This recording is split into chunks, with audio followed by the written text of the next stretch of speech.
News 7 Tamil நேயர்கள் அனைவருக்கும் இனிய காலை வணக்கம். இது அப்போலோ ஹாஸ்பிட்டல்ஸ் வழங்கும் டாக்டரிடம் கேளுங்கள் நிகழ்ச்சி. வழங்கும் நான் லலிதா. ஒவ்வொரு வாரமும் டாக்டரிடம் கேளுங்கள் நிகழ்ச்சியில ஒரு உடல் நலன் சார்ந்த பிரச்சனைகளுக்கு தீர்வுகளையும் அந்த உடல் நலனை எப்படி பேணி பாதுகாக்கிறது அப்படிங்கறத பத்தியும் தான் பேசிட்டு இருக்கோம். அந்த விதத்துல இந்த வாரம் மகப்பேறு மருத்துவம் மற்றும் பெண்களின் உடல் சார்ந்த பிரச்சனைகளுக்கு எந்த மாதிரியான தீர்வுகள் இருக்கு, பெண்கள் உடல் நலனை எப்படி பார்த்துக்கணும் அப்படிங்கறத பத்தி தான் பேச போறோம்.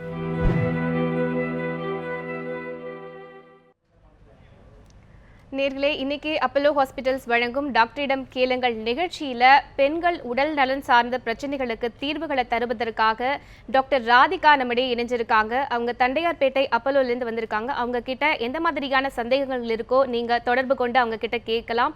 அது மட்டும் இல்லாம பெண்கள் தங்களுடைய உடல் நலனை எப்படி பாதுகாக்கலாம் அப்படிங்கிறதையும் அவங்க கிட்ட கேட்டு தெரிஞ்சுக்கலாம். வணக்கம் டாக்டர். வணக்கம் டாக்டர். இப்போ பார்த்தோம் அப்படின்னா பெண்கள் அப்படின்னாலே மென்மையானவங்க அப்படிங்கிற ஒரு கான்செப்ட் இருக்குது, கரெக்டாக? ஸோ அப்படி பார்க்கும்போது அவங்களுக்கு ஏற்படக்கூடிய பிரச்சனைகளை ரொம்பவே சாஃப்டாக ரொம்ப சென்சிட்டிவாக ஹேண்டில் பண்ணணும். ஸோ ஒரு பெண் அப்படிங்கிறவ அந்த பியூபர்ட்டி ஸ்டேஜ்க்கு வரதுலேருந்து அவங்களுக்கு நிறைய பிரச்சனைகள் தொடர்ந்து வந்துகிட்டே இருக்குது.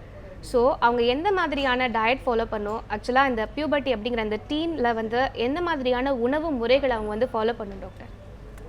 ஆக்சுவலி இந்த problem doesn't start with teenage. இது சைல்ட்ஹுட்லேயே திஸ் ப்ராப்ளம் ஸ்டார்ட்ஸ் ஆஃப்.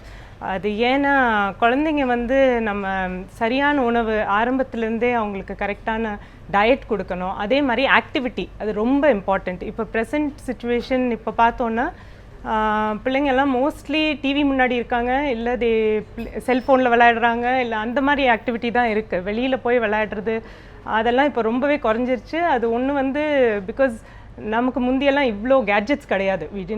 இவ்வளோ இந்த மாதிரியெல்லாம் ஆக்டிவிட்டீஸ் இல்லை முன்னாடி. பட் இப்போ இருக்கிற ப்ரெசன்ட் ஜென்ரேஷனுக்கு இந்த மாதிரி டைவர்ஷன்ஸ் நிறையா இருக்குது. ப்ளஸ் ஸ்பேஸ் கன்ஸ்ட்ரெயின்ட், வெளியில் போய் விளையாடுறதுக்கு அவங்களுக்கு இடங்க இல்லை. அந்த மாதிரி கூட விளையாடுறதுக்கு பசங்க இல்லை நிறைய இடத்துல. ஸோ அதனால என்ன ஆகுதுன்னா உட்காந்தே ஒரே இடத்துல விளையாடுறாங்க, சரியாக சாப்பிட மாட்டேன்றாங்க. சாப்பிட்டா ரொம்ப ஜங்க் ஃபுட், இந்த மாதிரி அன்ஹெல்த்தி ஃபுட், அந்த மாதிரி ஐட்டம்ஸ் தான் நிறைய விரும்பி சாப்பிட்றாங்க. அது இப்போது வீட்லேயே டெலிவரி வந்துடுது. ஸோ ரொம்பவே ஈஸி ஆயிடுச்சு. ஸோ இதனால என்ன ஆகுதுன்னா வருங்காலத்தில் when they grow up, adolescent age குரூப்னு வரும்போது, பியூபர்ட்டின்னு வரும்போது மோஸ்ட்லி நிறையா பசங்க பார்த்தா ஓவர் வெயிட்டாக இருக்காங்க. இப்போது ப்ரெசன்ட் ஜென்ரேஷனில் பார்த்தா நிறையா பசங்க ஆர் ஓவர் வெயிட்.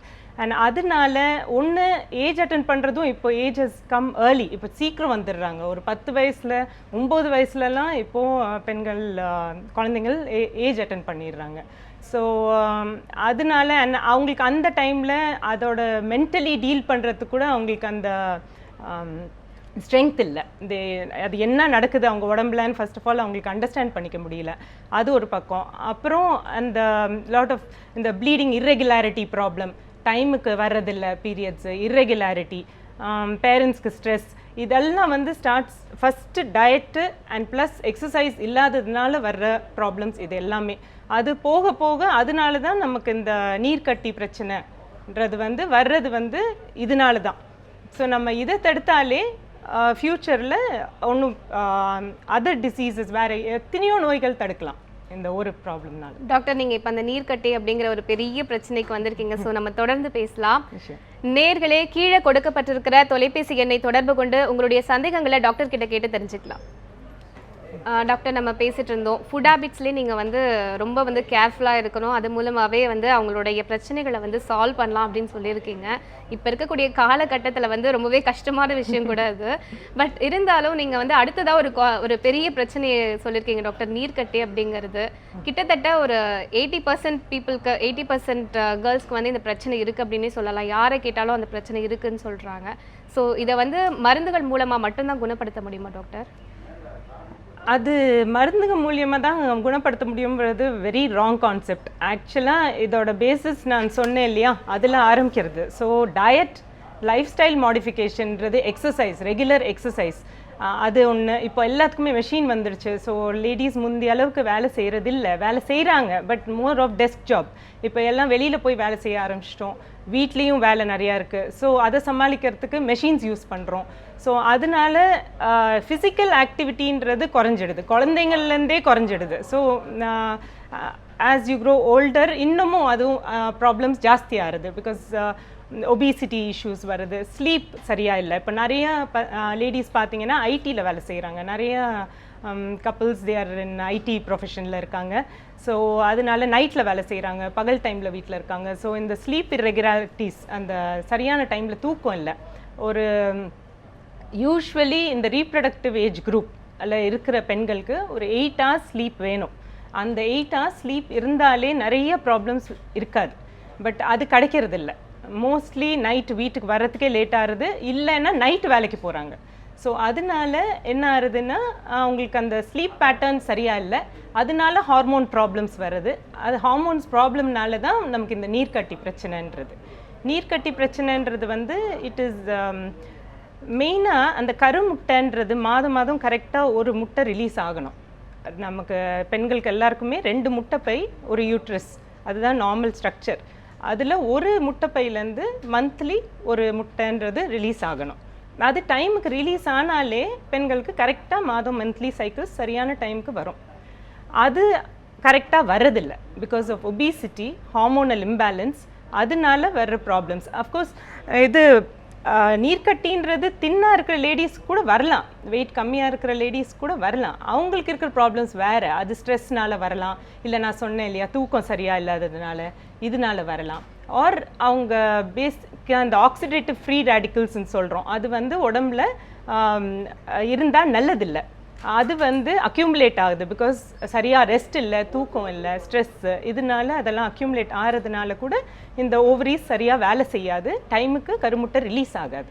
ஸோ இவங்க மெயின் கம்ப்ளைண்ட் வந்து டைமுக்கு மென்சஸ் வராது, லேட் ஆகி வரும். சில பேருக்கு நார்மல் ப்ளீடிங்கோடு இருக்கும், பட் சில பேருக்கு அதிகமாக ப்ளீடிங் இருக்கும். ப்ளீடிங் தன்னால் நிற்காது, 3 மாதம் 4 மாதம் கழிச்சு வரும், நிறைய ப்ளீடிங் இருக்கும். ஸோ இதெல்லாமே இந்த ப்ராப்ளம்ஸ்னால வருது. பட் மெடிக்கல் ட்ரீட்மெண்ட் இருக்குது, பட் அது ஒரு நிரந்தர தீர்வு கிடையாது. மெடிக்கலி ட்ரீட் பண்ணலாம், அது சப்போர்ட்டிவ் ட்ரீட்மெண்ட் மாதிரி தான். பேசிக்கலி இது 2 பேரும் வேலை செய்ய வேண்டிய விஷயம். பேஷண்ட்டும் கோஆப்ரேட் பண்ணணும், டாக்டரும் ஹெல்ப் பண்ணாதான் இதை சிச்சுவேஷனை கிளியர் பண்ண முடியும். பெர்மனன்ட் ட்ரீட்மெண்ட்ன்றது 2 பேரும் ஒர்க் பண்ணாதான் அச்சீவ் பண்ண முடியும். இல்லைன்னா எந்த டாக்டர் கிட்ட போனாலும் ட்ரீட்மெண்ட் கொடுத்தா அந்த டைமில் கொஞ்சம் நாளைக்கு பேஷண்ட்க்கு நல்லா சாட்டிஸ்ஃபேக்ஷன் இருக்கும், பட் அதுக்கப்புறம் திருப்பி இதே சிச்சுவேஷன் ரிவர்ட் ஆகிடும். அன்லெஸ் அவங்க கேர் எடுத்துக்கிட்டா தான் இது ஒரு பெர்மனெண்ட்டாக கிளியர் பண்ண முடியும். டாக்டர், நீங்கள் சொன்ன மாதிரி வந்து வெறும் மெடிசின் எடுத்துகிட்டே இருந்தால் வந்து இதை சால்வ் பண்ண முடியாது அப்படின்னு சொல்லியிருக்கீங்க. ஸோ நிச்சயமாக வந்து ஃபுட் ஹேபிட்ஸ் ஆகட்டும், இல்லை நம்மளோட லைஃப் ஸ்டைல் ஆகட்டும், இது எல்லாத்தையும் வந்து சேஞ்ச் பண்ணால் மட்டும்தான் இதுக்கு ஒரு பெர்மனன்ட் சொல்யூஷன் கிடைக்கும் அப்படின்னே நம்ம சொல்லலாம். ஸோ இப்போ வந்து நீங்கள் பார்த்தீங்கன்னா இந்த நீர்க்கட்டி, இந்த பிசிஓஸ் அப்படிங்கிறது ரொம்பவே காமனான ஒரு பிரச்சனையாக இருக்குது இப்போது. அதே மாதிரி உங்ககிட்ட வரக்கூடிய பேஷண்ட்ஸில் வந்து அதிகமான ப்ராப்ளம் கூட வரது என்ன மாதிரியான பேஷண்ட்ஸ் வராங்க டாக்டர்? அதிகமான ப்ராப்ளம்னா நான் சொன்ன மாதிரி இந்த மாதிரி டிலேட் பீரியட்ஸ், டைமுக்கு மென்சஸ் வர்றதில்லைன்ற கவலையில் வர்றாங்க. நம்ம மெடிசன்ஸ் கொடுக்குறோம், அப்போதைக்கு சரியாகுது. அண்ட் திருப்பி அதான் சில பேஷண்ட்ஸ் நல்லாவே கோஆப்ரேட் பண்ணுறாங்க. நம்ம இது வந்து கைனகாலஜிஸ்ட் மட்டும் பார்க்காம ஒரு டயட்டிஷியனையும் இன்க்ளூட் பண்ணி அவங்கள டயட்டிஷியன்கிட்டையும் அனுப்பி என்ன மாதிரி சாப்பிடணுன்றது இப்போது அது கரெக்டாக நம்ம ஒரு சார்ட் மாதிரி போட்டு கொடுத்து அந்த பேஷண்ட்டும் அதை ப்ராப்பராக ஃபாலோ பண்ணணும். அதையும் ஃபாலோ பண்ணி எக்ஸசைஸ், ரெகுலர் எக்ஸசைஸ் எதுனா ஒன்று 1/2 an hour to 45 minutes அவங்களுக்கு எதுனா ஜிம்மில் அந்த மாதிரி போய் எக்ஸசைஸ்னு பண்ணலைன்னா கூட அவங்க ஸ்விம்மிங்கோ இல்லை தே கேன் டூ டான்ஸிங், எதுனா அவங்களுக்கு பிடிச்ச ஆக்டிவிட்டி. பட் ஆக்டிவிட்டின்னு எதுனா ஒன்று பண்ணணும். ஏன்னா இப்போ நான் சொன்ன மாதிரி எல்லாத்துக்கும் மெஷின் வந்ததுனால முந்தி வீட்டு வேலை எல்லாமே லேடிஸே பண்ணுவாங்க, அதுக்கு டைம் இருந்தது. இப்போ நிறைய பேருக்கு டைம் இல்லை, அவங்க பண்ண வேண்டான்னு நினைக்கிறாங்கன்றது கிடையாது, டைம் இல்லை நிறைய பேருக்கு. ஸோ அட்லீஸ்ட் அவங்கள ஹாபி மாதிரி எதுனா இந்த மாதிரி பண்ணாங்கன்னா அவங்களுக்கு அது ஒரு வேலையாக தெரியாது, அட்லீஸ்ட் என்ஜாய் பண்ணுவாங்க, ரிலாக்ஸ் பண்ணுவாங்க, அதே சமயத்தில் அவங்க உடம்புக்கும் ஒரு எக்ஸசைஸ் மாதிரி அமையும் அது. டாக்டர், நீங்கள் சொன்ன மாதிரி இப்போ ஏதாவது ஒரு ஹாபி மாதிரி ஒர்க் அவுட்டோ இல்லை வந்து ஸ்விம்மிங்கோ ஏதாவது ஒன்று பண்ணணும் அப்படின்னு சொல்கிறீங்க. அது ஆனால் நம்ம பாடி வந்து ரொம்பவே சென்சிட்டிவான பாடி இல்லையா? ஸோ இப்போ வந்து இது பண்ணும்போது ஓவர் எக்ஸசைஸ் அந்த மாதிரி ஏதாவது பாதிப்பு ஆகாது. ஏற்பட வாய்ப்பு இப்போ நிறைய பெண்களுக்கு பார்த்தீங்கன்னா டைம் இல்லைம்மா, அதுதான் மெயின் ப்ராப்ளம். ஸோ அவங்க ஒரு 1/2 hour to 45 minutes அவங்களுக்காக ஒதுக்குறதுல தப்பே இல்லை. 24 hours அவங்களுக்காக அந்த டைம் எடுத்துக்கிட்டு கொஞ்ச நேரம் எக்ஸசைஸ்க்கும் ஒதுக்குனா நல்லது. நாங்களும் ஹெல்ப் பண்ணுவோம். அஃப்கோர்ஸ் இந்த நீர்க்கட்டின்ற பிரச்சனை வெறும் பீரியட்ஸ் டைமுக்கு வராதது அதோட முடிஞ்சு போகிறதுன்றது கிடையாது. அவங்களுக்கு ஃப்யூச்சரில் சுகர் வரலாம், பிபி வரலாம், ப்ரெக்னன்சியில் சுகர் வரலாம், ப்ரெக்னன்சியில் எவ்வளவோ ப்ராப்ளம்ஸ் வரலாம், ஏர்லி ப்ரெக்னன்சி அபார்ஷன்ஸ் ஆகலாம், நிறைய பிரச்சனைகள் வரலாம். அதனால கன்சீவ் ஆகிறதே கஷ்டமாக இருக்கலாம். ஸோ இதுக்கெல்லாமே டாக்டர் கிட்ட வர வேண்டியது இருக்கும், ட்ரீட்மெண்ட் எடுக்க வேண்டியது இருக்கும். பட் அதே சமயத்தில் இது ரூட் காஸ் வந்து நான் சொன்னது. ஸோ அதையும் அட்ரஸ் பண்ணாதான் நமக்கு ஒரு பெர்மனெண்ட் ரிலீஃப் மாதிரி கிடைக்கும். ஸோ மெடிசன்ஸ் அஃப்கோர்ஸ் இருக்குது, ட்ரீட்மெண்ட்ஸ் இருக்குது, ஹார்மோனல் ப்ரொஃபைல்ஸ் செக் பண்ணணும், ஹார்மோன்ஸில் என்ன ப்ராப்ளம் இருக்குன்றதை பார்க்கணும், இதில் முக்கியமாக தைராய்டு பார்க்கணும். இதெல்லாம் பார்த்து எல்லாமே அதுக்கும் ட்ரீட்மெண்ட் கொடுக்கணும், பேஷண்ட்டும் சைட் பை சைட் கோஆப்ரேட் பண்ணணும். டாக்டர் இப்போ நிச்சயமாக வந்து நம்ம பிசிஓஸ்க்கு அடுத்தபடி பார்த்தோம் அப்படின்னா வந்து இன்ஃபர்டிலிட்டி சொல்லலாம். ஸோ இப்போ வந்து திருமணமாகி எத்தனை வருஷத்துக்குள்ளே உங்ககிட்ட வந்து செக்அப் பண்ணணும் டாக்டர்? அதாவது ஒரு கப்பல் இருக்காங்க அப்படின்னா எவ்வளோ வருஷத்துக்குள்ளே வந்து அவங்க போய் செக் பண்ணணும்? இல்லை இதை வந்து இப்போ இந்த இன்ஃபர்டிலிட்டியை குறைக்கிறதுக்கான வழிகள் ஏதாவது இருக்கா? இன்ஃபர்டிலிட்டின்றது வந்து அதுவும் ஆக்சுவலி இப்போ பார்த்தோன்னா ப்ராப்ளம்னு இருக்கிற கப்பிள்ஸ் வந்து ரொம்ப கம்மி. ஆக்சுவலி பார்க்க போனால் மோஸ்ட் விமன் மென் எல்லாமே ஹெல்த்தி தான். பட் என்னன்னா இப்போ வந்து நிறைய விமன் கெரியர் ஓரியன்ட் ஆகிட்டாங்க. தேர் மோர் இன்டு கரியர், அதனால லேட் மேரேஜ். ஸோ லேட் மேரேஜ்ன்றதுனால இன்ஃபர்டிலிட்டி இஷ்யூஸ் எல்லாமே உருவாகுது. ஸோ இவங்க என்ன பண்ணணும்னா 1 year வரைக்கும் ஒரு கப்பலே ப்ராப்பராக ட்ரை பண்ணி அவங்களால கன்சீவ் ஆக முடியலன்னா அதுக்கப்புறம் ட்ரீட்மெண்ட்டுக்கு வந்தால் போதும். பட் இஃப் இதே ஒரு மேரேஜ் ரொம்ப லேட் ஆகிருக்கு, 30+ மேலே மேரேஜ் ஆகிருக்கு அப்படின்னா ரொம்ப நாள் வெயிட் பண்ண வேண்டிய அவசியம் இல்லை. பெட்டர் டு கம் கொஞ்சம் ஏர்லியாகவே. ஏன்னா அட்லீஸ்ட் எதுனா ப்ராப்ளம்ஸ் இருந்தால் சீக்கிரம் கண்டுபிடிச்சிடலாம். ஏன்னா லேடிக்கு வந்து 35 yearsக்குள்ளே அவங்க ஃபேமிலி கம்ப்ளீட் பண்ணால் இட் இஸ் பெட்டர். இப்போ லேட் மேரேஜஸ்ன்றதுனால ஒரு 30+ மேலே கல்யாணம் ஆகிறவங்க சப்போஸ் ஒரு 6 months அந்த மாதிரி பார்த்துட்டு ஸ்பான்டேனியஸாக கன்சீவ் ஆகலைன்னா ஒரு செக்கப் வந்துட்டு போகிறதுல தப்பில்லை. But treatment as such 1 year கழிச்சு ஸ்டார்ட் பண்ணால் போதும். டாக்டர் நம்ம தொடர்ந்து பேசலாம். ஒரு காலர் லைன்ல இருக்காங்க.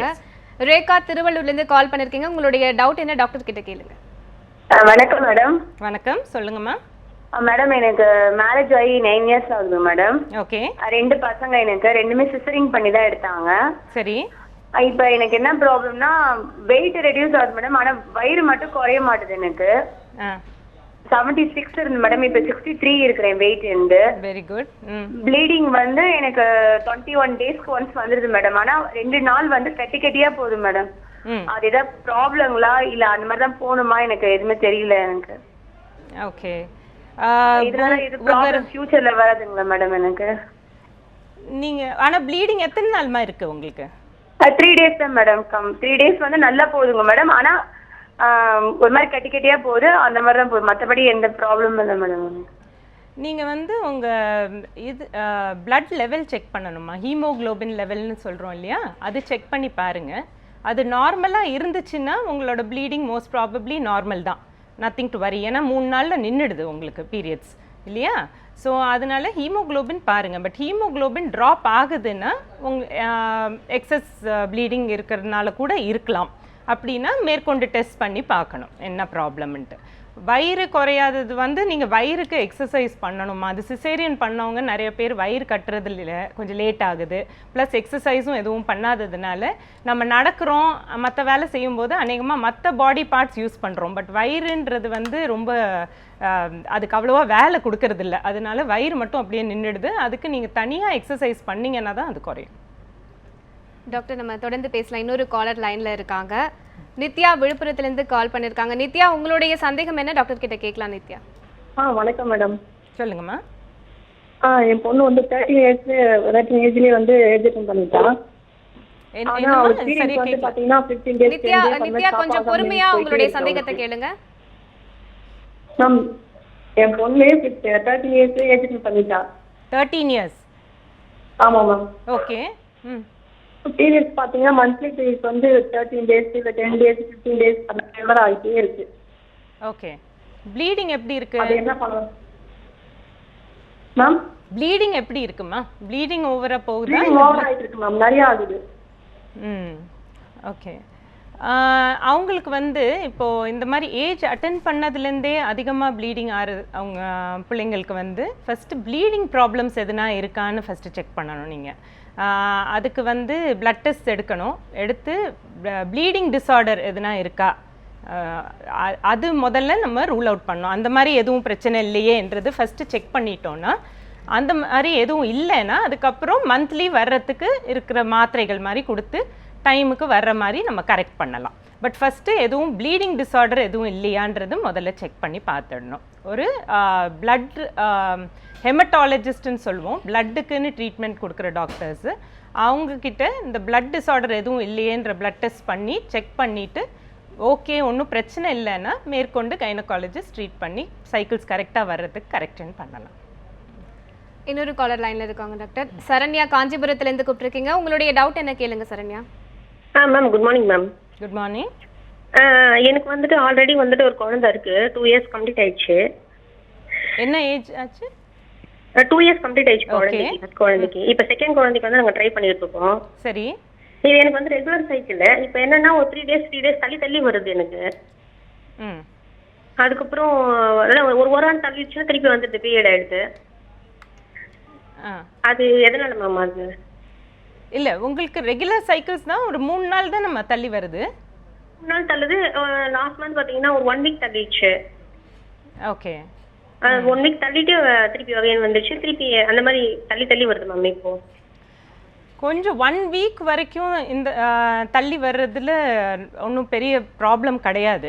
அதுக்கு மேலே உங்களுக்கு இப்போ 45 நாள் தள்ளுது, 50 நாள் தள்ளுது, இல்லை 2 மாதம் 3 மாதம் அந்த மாதிரி லேட்டாகி வருதுன்னா உங்களுக்கு கருமுட்டையும் டைமுக்கு வரலன்னு அர்த்தம். இந்த மாதிரி இருந்ததுன்னா டாக்டர்கிட்ட போய் நீங்கள் அந்த கருமுட்டை டைமுக்கு வர்ற மாதிரி மெடிசன்ஸ் எடுத்து ட்ரீட்மெண்ட் எடுத்திங்கன்னா இன்னும் சீக்கிரம் கன்சீவ் ஆகும். பட் 1 week வரைக்கும் லேட் ஆகிறது வந்து ஒன்றும் ப்ராப்ளம் கிடையாதுமா. அதுக்கு பெரிய ட்ரீட்மெண்ட் ஒன்றும் தேவையில்லை. டாக்டர், இப்போ இந்த காலர் கேட்ட மாதிரி வந்து இந்த மென்ஸ்ட்ருவல் சைக்கிள் வந்து தள்ளி போகிறது அப்படிங்கிறதுக்கு நிறைய ரீசன்ஸ் இருக்குது இல்லைங்களா? ஆனால் வந்து இப்போ இதுக்கு வந்து காரணம் வந்து பிசிஓஸ் தான், இல்லை இதுக்கு வந்து காரணம் ஹார்மோனல் இம்பேலன்ஸ் தான் அப்படிங்கிறத நம்ம எப்படி டயக்னைஸ் பண்ணுறது? இப்போ நம்ம வந்து எத்தனை நாள் வரைக்கும் இந்த மாதிரியான மென்ஸ்ட்ருவல் சைக்கிள் தள்ளி போகலாம் டாக்டர் நார்மலாகவே? ஒரு 1 week வரைக்கும் ஏர்லியாக வந்தாலும் லேட்டாக வந்தாலும் அக்செப்டபிள், அது ஒன்றும் ப்ராப்ளம் கிடையாது. பட் அதுக்கு மேலே ரொம்ப லேட் ஆகி வருது, இல்லை ஒரே ஒரு சைக்கிள் எப்போனா ஒரு தடவை மட்டும் அந்த மாதிரி லேட் ஆகி வருதுன்னா அதுக்கு ரொம்ப ட்ரீட்மெண்ட் கொடுக்கணும், நிறையா இன்வெஸ்டிகேஷன் பண்ணணும், பிளட் டெஸ்ட் எடுக்கணுன்ற அவசியம் இல்லை. அது சில டைம் ஸ்ட்ரெஸ்னால அப்படி ஆகலாம், இல்லை எதுனா ஸ்லீப் பேட்டர்ன் சேஞ்ச், இல்லை வெளியூருக்கு போனாலோ அந்த மாதிரி கொஞ்சம் மாற்றங்கள், இல்லை டயட்டில் சேஞ்ச் இருந்தால் கூட அந்த மாதிரி கொஞ்சம் சைக்கிள்ஸ் அப்படி இப்படி மாறி வரலாம். ஒரு எக்ஸாமினேஷனுக்கே ப்ரிப்பேர் பண்ணுறாங்க, கொஞ்சம் பீரியட்ஸ் அப்படி இப்படி வரலாம். அதனால நம்ம உடனே நிறைய டெஸ்ட் எழுதி கொடுக்கணும் அந்த மாதிரி அவசியம் இல்லை. பட் ரிப்பீட்டடாக அந்த பேஷண்ட்டுக்கு அந்த மாதிரி ரொம்ப லேட் ஆகி வருது அந்த மாதிரி இருந்ததுன்னா எஸ் செக் பண்ணணும். ஃபஸ்ட்டு தைராய்டு டெஸ்ட் எடுக்கணும், அது காமனாக நம்ம எழுதுகிற டெஸ்ட்டு. அதுக்கப்புறம் மெயின்லி நீர்க்கட்டி ப்ராப்ளம், இது ரெண்டும் தான் காமனாக வரக்கூடிய பிரச்சனை. அது ரெண்டுத்துக்கும் தான் நம்ம டெஸ்ட் எடுக்கணும். எடுத்து அதில் எதனா ப்ராப்ளம்ஸ் இருந்தால் அதுக்கு தகுந்தபடி ட்ரீட்மெண்ட் கொடுக்கணும். டாக்டர், இப்போ வந்து இந்த ஹார்மோனல் இம்பேலன்ஸ் அப்படிங்கிறது இன்னொரு பெரிய ஒரு பிரச்சனையாகவே இருந்துட்டு இருக்கு. ஸோ இதை எப்படி தடுக்கிறது டாக்டர்? ஹார்மோனல் இம்பேலன்ஸ் வந்து நம்ம ஹார்மோன்ஸ் எல்லாம், ஃபீமேல் ஹார்மோன்ஸ் எல்லாமே கொலஸ்ட்ரால்லேருந்து தான் வருது. So that is the cholesterol தான் பேசிஸ். அதுலேருந்து தான் நம்ம ஃபீமேல் ஹார்மோன்ஸ், மேல் ஹார்மோன்ஸ் எல்லாமே வர்றது வந்து அதுலேருந்து தான் வருது. ஸோ நம்ம உணவில் அந்த மாதிரி கொலஸ்ட்ரால் அதிகமாக இருக்கிற மாதிரி டயட் நம்ம எடுக்கிறதுனால தான் இந்த ஹார்மோன் லெவல்ஸ் மோஸ்ட்லி ப்ராப்ளம் வர்றது அதனால தான் வர்றது. ஸோ நம்ம அது நான் ஃபஸ்ட்டே சொன்ன மாதிரி டயட் தான் பேசிஸ். ஒரு ஹியூமன் பாடிக்கு டயட் எக்ஸசைஸ் இல்லைன்னா அது சரியாக வேலை செய்யாது. ஸோ நம்ம அதில் கான்சென்ட்ரேட் பண்ணி கொஞ்சம் டயட்டெல்லாம் நம்ம கரெக்டாக எடுத்தோன்னா இந்த கொலஸ்ட்ரால் ரிச் ஃபுட்ஸ் அது வந்து கொஞ்சம் அவாய்ட் பண்ணணும், லிமிட்டாக எடுத்துக்கணும். எல்லாமே வேணும், ஃபேட் கூட வேணும் பாடிக்கு, பட் எல்லாமே நம்ம எவ்வளோ தேவையோ அந்த அளவுக்கு தான் வி ஷுட் டேக். அந்த மாதிரி எடுத்தோன்னா ஒன்றும் ப்ராப்ளம்ஸ் வராது. டாக்டர், நம்ம தொடர்ந்து பேசலாம். ஒரு காலர் லைன்ல இருக்காங்க, சௌபர்ணிகா ஃப்ரம் கோவை. உங்களுடைய டவுட் என்ன டாக்டர் கிட்ட கேளுங்க Souparnika. Good morning ma'am. Good morning ma'am. இப்போ வந்து எனக்கு பிசிஓடின்னு சொல்லியிருக்காங்க. பீரியட்ஸ் வந்து நார்மலாக தாங்க மேம் இருக்குது, மந்த்லி ஒன்ஸ். ஓகே. ஆனால் என்னதான் ட்ரை பண்ணாலும் வெயிட் லாஸ் வரமாட்டேங்குது மேம், வெயிட் கெயின் தான் ஆகிட்டு இருக்கு. அதான் மேம் என்ன பண்ணலாம்? உங்களுக்கு பீரியட்ஸ் கரெக்டாக தான் வருதுன்னம்மா மோஸ்ட் ப்ராப்ளி ஹார்மோனல் லெவல்ஸ் சரியாக தான் இருக்குது, சரிங்களா? ஸோ ஹார்மோன்ஸ் வந்து அந்தளவுக்கு இன்னும் மாறலை. ஸோ அது ஒரு குட் சைன். பட் இப்போ வெயிட் குறைய மாட்டேங்குதுன்றதுக்கு நீங்கள் இப்போ உங்களுக்கு தான் தெரியும் நீங்கள் என்ன கரெக்டாக பண்ணுறீங்க என்ன பண்ணலைன்றது. டயட் வந்து நீங்கள் யாருன்னா அட்வைஸ் பிரகாரம் ஃபாலோ பண்ணுறீங்களா இல்லை நீங்களாக ஒரு டயட் பண்ணுறீங்களா? அது பாருங்கள். இஃப் நீங்கள் ப்ராப்பராக யாரையும் கன்சல்ட் பண்ணலைன்னா ஒரு ப்ராப்பர் டயட்டீஷியனை கன்சல்ட் பண்ணுங்கள். ஒரு டயட் சார்ட் மாதிரி ப்ரிப்பேர் பண்ணி அந்த டயட் ப்ராப்பராக ஃபாலோ பண்ணுங்கள். ஒரு மாதம் ஃபாலோ பண்ணுறதுலேயே ரிசல்ட்ஸ் தெரியணுன்னா தெரியாது, ஒரு 3 months ஆகும். நீங்கள் ரெகுலர் எக்ஸசைஸும் பண்ணி அந்த மாதிரி டயட்டும் ஃபாலோ பண்ணிங்கன்னா ஒரு 3 மாதத்தில் உங்களுக்கு கொஞ்சம் ரிசல்ட்ஸ் தெரியும். ஸோ அது பேஷன்ஸ் வேணும். ஏன்னா வெயிட் லூஸ் பண்ணுறதுன்றது சொல்கிறது ஈஸி, செய்கிறது ரொம்ப கஷ்டம். But you have to do it. Ma'am இன்னொரு காலர் லைன்ல இருக்காங்க. திலகம் ராசிபுரத்திலிருந்து கூப்பிட்டுருக்காங்க. திலகம், உங்களுடைய சந்தேகம் என்ன டாக்டர் கிட்ட கேட்கலாம்? ஹலோ, சொல்லுங்க. அவங்களுக்கு சீரியஸ் வந்து 3 மாசம் தள்ளி வருது மேடம். சொல்லுங்க. 3 மாசம் தள்ளி வருது. அப்புறமே வந்து சீரியஸ் 1 மாசம் இருந்தது. அப்புறமே இப்போ 3 மாசம் ஆகுது. முதல் வாட்டி டாக்டர் கேட்டதுக்கு பிளட் கம்மியாக இருக்கும் அதனால அப்படின்னு சொன்னாங்க. இப்போ அதிகமாக இருக்கிறவங்களா ஏதாவது செக்அப் பண்ணுமா அவங்க டவுட்டு? அதனால கண்டிப்பாக பார்க்கணுங்க. 3 மாதம் தள்ளி வர்றது வந்து எப்போனா ஒரு தடவை தான் அந்த மாதிரி வருதுன்னா நமக்கு ப்ராப்ளம் கிடையாது. பட் அவங்களுக்கு ரிப்பீட்டடாக அந்த மாதிரி திருப்பி அப்படி லேட் ஆகி வருதுன்னா நீங்கள் கண்டிப்பாக டாக்டர்கிட்ட போகணும், காமிக்கணும். ஏன்னா அதே மாதிரி அவங்களுக்கு வருஷக்கணக்காக இந்த மாதிரி லேட்டாக பீரியட்ஸ் வர்ற பெண்கள், அதே மாதிரி வரும்போது ஓவராக ப்ளீடிங் ஆகிறவங்க, அந்த மாதிரி பேஷண்ட்ஸ்க்கு கண்டிப்பாக ட்ரீட்மெண்ட் கொடுக்கணும். அது நீங்கள் வந்து பெட்டர் யாரையாவது கன்சல்ட் பண்ணுறது பெட்டர். அவங்களுக்கு பிளட் டெஸ்ட் எடுக்கணும், பார்க்கணும், அதுக்கு தகுந்தபடி மெடிசின்ஸ் கொடுத்து கரெக்ட் பண்ணணும் டைமுக்கு வர்ற மாதிரி. டாக்டர், நம்ம கொஞ்சம் நேரத்துக்கு முன்னாடி பேசிட்டு இருந்தோம், நம்ம வந்து இன்ஃபர்டிலிட்டி பற்றிலாம் பேசிட்டு இருந்தோம். நெக்ஸ்ட் நம்ம பார்க்கும்போது இந்த டயபெட்டிக் வரக்கூடியது, அதாவது அந்த ப்ரெக்னன்சி டைமில் வரக்கூடிய அந்த டயபெட்டிக் ப்ரெக்னன்சி அப்படின்னு நம்ம சொல்கிறது. ஸோ அதை அவாய்ட் பண்ணுறதுக்கு ஏதாவது வழி இருக்கா டாக்டர்? அதுக்கான சிம்டம்ஸ் என்னென்ன? டயபெட்டிஸ் ப்ரெக்னன்சியில் வர்றது வந்து அதான் அந்த திருப்பி அதோட root cause mostly polycystic ovaries, அந்த நீர்க்கட்டின்றது சொல்கிறோம் இல்லையா, அந்த மாதிரி இருக்கிற பெண்களுக்கு காமனாக ப்ரெக்னன்சியில் டயபெட்டிஸ் வரும். இல்லைன்னா இப்போது ஹெரிடிட்ரியாக அவங்க அப்பா அம்மா அவங்கெல்லாம் ரொம்ப டயபெட்டிக் ஃபேமிலி ஹிஸ்ட்ரி இருக்குது அப்படிங்கிறவங்களுக்கு இன்னும் சான்ஸ் அதிகம் அந்த மாதிரி ப்ரெக்னன்சியில் டயபெட்டிஸ் வர்றதுக்கு. மோஸ்ட்லி இந்த மாதிரி ஸ்ட்ராங் ஃபேமிலி ஹிஸ்ட்ரி இருக்கிறவங்களுக்கு கன்சீவ் ஆனோன்னையுமே நாங்கள் பிளட் டெஸ்ட் எடுத்து சுகர் லெவல் எவ்வளோ இருக்குன்றது செக் பண்ணுறோம். பட் அந்த மாதிரி ஹிஸ்ட்ரி எதுவும் இல்லாத பெண்களுக்கு யூஸ்வலி அந்த 6th month 6வது மாதத்துலேருந்து 7ஆம் மாதம் அந்த டைமில் ஒரு பிளட் டெஸ்ட் எடுத்து செக் பண்ணுவோம். அந்த பேஷண்ட்டுக்கு சுகர் மோஸ்ட்லி அந்த டைமில் தான் அது காட்டும். அதனால அந்த டைமில் தான் நாங்கள் செக் பண்ணி பார்க்குறோம் அந்த மாதிரி இருக்கா, எதுனா அறிகுறி இருக்கா. அந்த மாதிரி அறிகுறி இருக்கிற பேஷண்ட்ஸ்க்கு முதலையே கொஞ்சம் டயட் எல்லாம் ஸ்ட்ரிக்டாக வச்சுருந்து இந்த மாதிரி மானிட்டர் பண்ணணும். டாக்டர், நம்ம தொடர்ந்து பேசலாம். இன்னொரு காலர் இருக்காங்க. ரமிஜா, சென்னையிலேருந்து கால் பண்ணியிருக்கீங்க. உங்களோட டவுட் என்ன ரமிஜா? ரமிஜா, டிவி வால்யூம் குறைச்சிட்டு நீங்கள் ஃபோனில் கான்சன்ட்ரேட் பண்ணி பேசுங்க ரமிஜா. Hello madam. சொல்லுங்கம்மா. எனக்கு இந்த இப்பதான் 1 வருஷத்துக்கு முன்னாடி நீர்க்கட்டி ஆப்ரேஷன் பண்ணாங்க.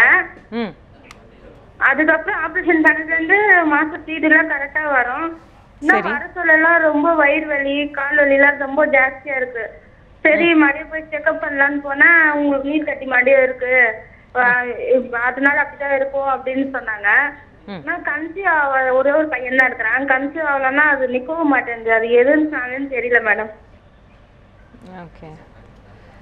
நீர் கட்டி ஆப்ரேஷன் பண்ணி எடுக்கிறதுன்றது வந்து அது நீர் கட்டின்றது கட்டி கிடையாதுமா, அது வந்து உங்களோட கருமுட்டைங்க தான். அது டைமுக்கு ரிலீஸ் ஆகாததுனால ஸ்கேனில் நீர் கட்டி மாதிரி தெரியும். அதனால தான் நாங்கள் அந்த மாதிரி ரிப்போர்ட் கொடுக்கறது நீர் கட்டி அப்படின்னு. ஸோ அதை கம்ப்ளீட்டாக போக வைக்கணும்னா அதுதான், அது அந்த மாதிரி தெரியக்கூடாது ஸ்கேனில் அப்படின்னா உங்களுக்கு டைமுக்கு பீரியட் வந்தால் டைமுக்கு அந்த முட்டை ரிலீஸ் ஆகிடுச்சுன்னா ஸ்கேனில் அந்த மாதிரி தெரியாது. ஸோ அது வந்து நீங்கள் அதுக்கு நீங்கள் பீரியட்ஸ் டைமுக்கு வருது அப்படின்னா பிரச்சனை கிடையாது. இல்லைன்னா இந்த சர்ஜரி பண்ணுறவங்களுக்கு யூஸ்வலி 1 வருஷம் 1.5 வருஷத்துக்கு தான் அந்த எஃபெக்ட் இருக்கும். அதுக்கப்புறம் திருப்பி அந்த பழையபடியே அந்த இதுக்கே போயிடும். அன்லெஸ் பேஷண்ட் அதுக்கு கேர் எடுத்துக்கிட்டு அந்த நீர் கட்டி திருப்பி வராத அளவுக்கு அவங்க உடம்ப ஹெல்த்தியாக வச்சுக்கிட்டாங்கன்னா அந்த மாதிரி ஆகாது. இல்லைன்னா அது திருப்பி வர்றதுக்கு வாய்ப்பு இருக்குது. ஸோ இதுக்கு வந்து ஒரு பெர்மனன்ட் சொல்யூஷனே இல்லை, திருப்பி வரதுக்கான வாய்ப்புகளும் இருக்கு. இல்லை, கன்சீவ் ஆகணும்னு நினைக்கிறவங்க மற்ற ட்ரீட்மெண்ட் எல்லாம் ஃபெயில் ஆயிடுச்சு, சரியாக அப்பயும் மருந்து கொடுத்தும் அவங்களுக்கு கருமுட்டை டைமுக்கு வரமாட்டேங்குது, அந்த மாதிரி ஒரு சுச்சுவேஷனில் தான் இந்த நீர்க்கட்டிக்குன்றது ஆப்ரேஷன்றதே பண்ணுறது. இப்போது கான்செப்ட் வந்து அது கூட இப்போ நிறைய பேர் பண்ண வேண்டான்ற மாதிரி ஒரு கான்செப்ட் வருது. ஏன்னா நாங்கள் அந்த நீர்க்கட்டிக்கு சர்ஜரி பண்ணும்போது அந்த கருமுட்டைங்களை உடச்சி தான் விடுறோம். ஸோ அது வந்து இப்போது அது பண்ண வேண்டான்ற ஒரு புது கான்செப்ட் இப்போ உருவாகிட்டு வருது. ஸோ பட் இன்னமும் சில டாக்டர்ஸ் ஃபாலோ பண்ணுறாங்க, அதுக்கு நல்ல ரிசல்ட் வருது. பட் அந்த 1 இயர் 1.5 இயர்ஸ்க்குள்ளே அந்த பேஷண்ட் கன்சீவ் ஆகிறதுக்கு ட்ரை பண்ணணும். அதுக்கு என்னென்ன ட்ரீட்மெண்ட் கொடுக்கணுமோ கொடுக்கணும். அந்த பேஷண்ட் சீக்கிரமாக கன்சீவ் ஆகிறதுக்கு செய்யணும் இந்த சர்ஜரி பண்ணால். ஏன்னா அதோட எஃபெக்ட் திருப்பி ஒரு 1.5 இயர்ஸில் அந்த எஃபெக்ட் போயிடும். டாக்டர், இப்போ சில பார்த்தோன்னா வந்து சில இன்ஜெக்ஷன் கூட இருக்குது அப்படின்னு சொல்கிறாங்க. பிசிஓஸ்க்கு அந்த நீர்க்கட்டிகளை குறைக்கிறதுக்கான இன்ஜெக்ஷன் எடுக்கிறோம் அப்படிங்கிற மாதிரிலாம் சொல்கிறாங்க. அது நீர்க்கட்டியை குறைக்கிறதுக்குன்னு இருக்கிற இன்ஜெக்ஷன் இல்லை, அது வந்து கருமுட்டை டைமுக்கு ரிலீஸ் ஆகிறதுக்குன்னு இருக்கிற இன்ஜெக்ஷன்ஸு. அது வந்து நம்ம இப்போ மாத்திரைகள்லேயே பேஷண்ட்டுக்கு நல்லா கருமுட்டை உருவாகுது அப்படின்னா இன்ஜெக்ஷன்ஸ் கொடுக்க வேண்டிய அவசியம் இல்லை. ஏன்னா சில டைம் இன்ஜெக்ஷன்ஸ் கொடுக்கும்போது அதிகமாக முட்டைங்க வந்துடும். ஸோ அது வந்து இப்போ ஐவிஎஃப் பண்ணுறாங்க, டெஸ்ட் டியூப் பேபி, அந்த மாதிரி ட்ரீட்மெண்ட்டுக்கு போகிறவங்களுக்கு இன்ஜெக்ஷன்ஸ் தேவை. இல்லைன்னா சாதாரணமாகவே நம்ம மாத்திரை கொடுக்கும்போதே நல்லா கருமுட்டை உண்டாகுது, அந்த மாதிரி இருக்கிற பேஷண்ட்ஸ்க்கு இன்ஜெக்ஷன்ஸ் அவசியம் இல்லை. ஆனால் இதில் கருமுட்டை வரமாட்டேங்குது, அந்த மாதிரி ஒரு சூழ்நிலையில் இன்ஜெக்ஷன்ஸ் கொடுக்கலாம். இப்போ ஒரு பெண் வந்து ப்ரெக்னென்ட் ஆயிருக்காங்க அப்படின்னா, கன்சீவ் ஆயிருக்காங்க அப்படின்னா, அவங்க ரெகுலராக பீரியாடிக் செக்கப்ஸ் வந்து எப்படி பண்ணணும், எந்தெந்த மாதிரியான ஸ்கேன்ஸ்லாம் அவங்க எடுக்கணும் டாக்டர்? ஃபஸ்ட்டு ஆரம்பத்தில் 1 மாதத்தில் ஒரு தடவை வந்தால் போதும் செக்கப்புக்கு. அது வந்து ஒரு 28 வாரம் வரைக்கும், தட் இஸ் 7ஆம் மாதம் கம்ப்ளீட் ஆகிற வரைக்கும் மாதம் செக்கப் வந்தால் போதும். அதுக்கப்புறம் 28 வீக்ஸ்லேருந்து 36 வீக்ஸ் 9th மந்த் வரைக்கும் 9ஆவது மாதம் வரைக்கும் 2 வாரத்துக்கு ஒரு தடவை செக்கப் வரணும். ஏன்னா அந்த டைமில் தான் குழந்தை வெயிட் கெயின் அதெல்லாம் அந்த டைமில் தான் நடக்கிறது. அந்த 28 வீக்ஸ் 28 வாரம் ஒரு 7 மாதம் கம்ப்ளீஷனில் தான் 1 கிலோ அளவுக்கு அந்த குழந்தை வளருது. அதுக்கு மேலே தான் அந்த வெயிட் கெயின்ன்றது க்ரோத் ப்ராப்ளம், எதுனா வளர்ச்சியில் ப்ராப்ளம் வர்றதெல்லாம் அதுக்கப்புறம் தான் வரும். ஸோ அதனால 2 வாரத்துக்கு ஒரு தடவை, ப்ளஸ் இந்த சுகர், ப்ரெக்னென்சியில் சுகர் வர்றது, ப்ரெக்னென்சியில் பிபி வர்றது, இந்த நோய்கள்லாம் கூட அந்த டைமுக்கு மேலே தான் மோஸ்ட்லி வர்றது. இல்லைன்னா அவங்களுக்கு முதலியே அந்த நோயெல்லாம் இருக்கும். ஸோ ப்ரெக்னென்சியில் வர்றது வந்து அநேகமாக அந்த டைமில் தான் டெவலப் ஆகும். ஸோ அப்போ கொஞ்சம் அடிக்கடி செக்கப் வரணும், 2 வாரத்துக்கு ஒரு தடவை செக்கப் வரணும். அண்ட் 36 வாரத்துக்கு மேலே வாரம் செக்கப் வரணும். ஏன்னா அப்போ டெலிவரி டேட் நெருங்கிடுது. ஸோ வாரம் பார்க்க வேண்டியது இருக்கும். இந்த மாதிரி ஸ்கேன்ஸுன்னு பார்த்தீங்கன்னா ஆரம்பத்தில் ஃபஸ்ட்டு செக்கப் பேஷண்ட் ஃபஸ்ட்டு வரும்போது நம்ம ஃபஸ்ட்டு ஒரு அல்ட்ராசவுண்ட் மாதிரி பண்ணுறோம். அதுக்கு பேர் தான் டேட்டிங் ஸ்கேன்னு சொல்லுவோம். ஏன்னா அதில் தான் நம்ம பேஷண்ட்டோட டேட் கரெக்டாக, அது முக்கியமாக இப்போ இந்த மாதிரி நிறைய பேஷண்ட்ஸ்க்கு இப்போ நீர்க்கட்டி பிரச்சனை இருக்கிறதுனால லேட்டாக பீரியட்ஸ் வருது. ஸோ அவங்க கன்சீவ் ஆகிறது எப்போ கன்சீவ் ஆனாங்க, அவங்க டேட்டே சரியாக சொல்ல தெரியாது. ஸோ அந்த மாதிரி பேஷண்ட்ஸ்க்கு நம்ம ஃபஸ்ட்டு அந்த டேட்டிங் ஸ்கேனுன்னு ஒன்று எடுக்கிறோம் இல்லையா, அது அந்த 8 வாரத்துக்குள்ளே எடுக்கிற ஸ்கேனு தான் நமக்கு இன்னும் கொஞ்சம் கரெக்டாக டேட் தெரியும் நமக்கு. அதில் அந்த டைம் மிஸ் ஆகிடுச்சுன்னா இல்லாட்டி நம்ம அப்புறம் ஒரு 2 ஸ்கேனாவது எடுக்கணும். எடுத்து அந்த 2 ஸ்கேனில் அந்த க்ரோத் பார்த்து அப்புறம் தான் டேட் ஃபிக்ஸ் பண்ண முடியும். ஸோ இந்த ஏர்லியாக பேஷண்ட் நம்மக்கிட்ட வர்றாங்கன்னா ஃபஸ்ட்டே ஒரு ஸ்கேன் பண்ணுறது சேஃப்டி.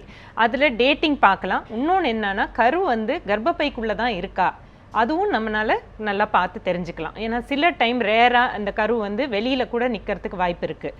ஸோ அந்த மாதிரி சடன்லி பார்த்தோன்னா பேஷண்ட் ப்ராப்ளம்ஸோட வருவாங்க, ப்ளீடிங்கு, பெயின், சிவியர் பெயினோட, பெயிண்டிங்கோட, அந்த மாதிரி வருவாங்க. அது கரு வெளியில் நின்று சம்டைம்ஸ் டியூப்பில் வெடிச்சு அந்த மாதிரி எல்லாம் வருவாங்க. ஸோ கன்சீவ் ஆகியிருக்காங்கன்னு கொஞ்ச நாள் கழித்து டாக்டர்கிட்ட போகலாம் அந்த மாதிரி சில பேர் வெயிட் பண்ணுவாங்க. அந்த மாதிரி வெயிட் பண்ணாமல் கன்சீவ் ஆனோடனே வந்தால் நம்ம ஒரு ஸ்கேன் எடுத்து கரு எங்கே இருக்குது, டேட் கரெக்டாக அதெல்லாம் செக் பண்ணுறதுக்கு ஃபஸ்ட்டு எடுக்கிற ஸ்கேன். டாக்டர், நம்ம இந்த ஸ்கேனிங் டெக்னிக்ஸ் பற்றிலாம் தொடர்ந்து பேசலாம். ஒரு காலர் லைனில் இருக்காங்க. வித்யா, திண்டுக்கல்லேருந்து கால் பண்ணியிருக்கீங்க. உங்களுடைய சந்தேகம் என்ன வித்யா? கேளுங்க. மேம் நான் வந்து சொல்லுங்க வித்யா, லைன்ல தான் இருக்கீங்க. ஹலோ சொல்லுங்க வித்யா, தொடர்ந்து பேசுங்க. மேம் நான் 1 year ஆச்சுருக்கேன் மேரேஜ் ஆகி. ஆனால் எனக்கு தாயம் வந்து 3 மாதம் தள்ளி போகுது. புரியலையா வித்யா? கொஞ்சம் தெளிவா பேசுங்க வித்யா, பொறுமையா சொல்லுங்க. ஒரு 3 மாதம் கன்சீவாக இருக்கிற மாதிரி இருந்தீங்கன்னா நான் மறுபடியும் பீரியட் தள்ளிச்சு. அப்புறம் மறுபடியும் மேரேஜ் ஆனதுலேருந்து 10 நாள் இப்படி தள்ளி குடிச்சுக்கிட்டே இருக்கேன் மேம். வித்யா, சாரி, உங்களுடைய லைன் கிளியரா இல்ல. மீண்டும் தொடர்பு கொண்டு நம்ம பேசலாம். அடுத்ததா சென்னையில இருந்து ஜுமானு அப்படிங்கிற நேயர் அழைச்சிருக்காங்க. உங்களுடைய சந்தேகம் என்னமா டாக்டர் கிட்ட கேளுங்க.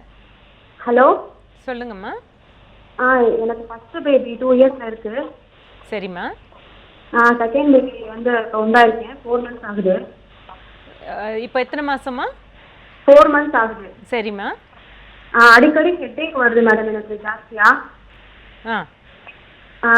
ரொம்ப அந்த ஹெட்டேக் வந்துச்சுன்னா தாங்கவே முடிய மாட்டேங்குது, அப்படி வருது. ஓகே. டேப்லெட் ஏதாவது போடலாமா? நீங்கள் டேப்லெட் பேராசிட்டமால் டேப்லெட் போடலாமா, அது safe in pregnancy. But headache எதனால வருதுன்றது நீங்கள் பார்க்கணும். உங்கள் பிபி நார்மலாக இருக்கான்னு செக் பண்ணிக்கோங்க. உங்கள் கண் டெஸ்ட் பண்ணி பார்த்துக்கோங்க. அநேகமாக கண் பவர் ஏறுறதுக்கு வாய்ப்பு இருக்குது ப்ரெக்னென்சியில். ஸோ கண் விஷன் செக் பண்ணி பாருங்கள், பிபி பாருங்கள். இது ரெண்டும் நார்மலாக இருக்குன்னா வேறு எதுவும் மாரில் பால் வருதா, அந்த மாதிரி எதனா ப்ராப்ளம் இருக்கான்னு பாருங்கள். அந்த மாதிரி எதுவும் பிரச்சனை இல்லை முதலையே உங்களுக்கு அந்த மாதிரி தலைவலி வருமா, உங்களுக்கு சைனஸ் ப்ராப்ளம் எதனா இருக்கா, மைக்ரைன் ப்ராப்ளம் இருக்கா, அதெல்லாம் செக் பண்ணி பார்க்கணும். அந்த மாதிரி எதுவும் இல்லைன்னா அப்போதைக்கு தலைவலி வரும்போது நீங்கள் பேராசிட்டமால் டேப்லெட் யூஸ் பண்ணிக்கலாம். டாக்டர், இன்னொரு நேயர் வந்து லைன்ல இருக்காங்க. கலைவாணி, சென்னையிலேருந்து அழைச்சிருக்கீங்க.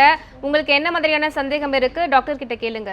கலைவாணி மேடம், 46 வயசு ஆகுது. 20 நாள் அப்படிங்களே பீரியட்ஸ் ஆயிடுறாங்க.